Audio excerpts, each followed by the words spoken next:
உலகத்தில் வாழுகிற மனிதர்கள், மனுஷிகள் எல்லாருமே தவறு மேல் தவறு செய்தார்கள். நாம் மட்டும் தவறு செய்யாமல் இருப்பது எப்படி?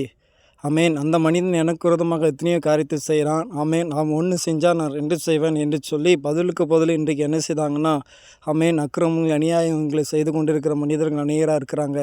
ஆமென்.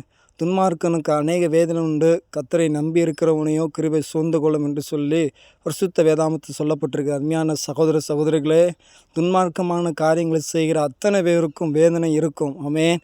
ஆனால் நீங்கள் துன்மார்க்கராக இருக்க விரும்புகிறீங்களா? இல்லை. கர்த்தரை நம்பி செயல்படும்போது கர்த்தருடைய கிருபை உங்களை சூழ்ந்து கொள்ளும்.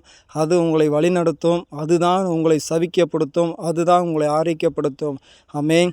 நீங்கள் அவன் செய்கிறான் இவன் செய்கிறான்னு சொல்லிட்டு நீங்கள் மற்றவர்களை குற்றம் சாட்டி கொண்டு நீங்களும் அந்த குறைகளை, அந்த காரியங்களை நீங்கள் செய்து கொண்டு இருந்த என்று சொன்னால், ஆமென், மற்றவர்களுக்கும் நமக்கும் ஒரு வித்தியாசம் இல்லாமல் போய்விடும். அருமையான சகோதர சகோதரிகளே, நாம் ஆண்டவருக்குள்ளாக செயல்படுவோம். கர்த்தருடைய நாமத்தை உயர்த்துவோம். ஆமென்.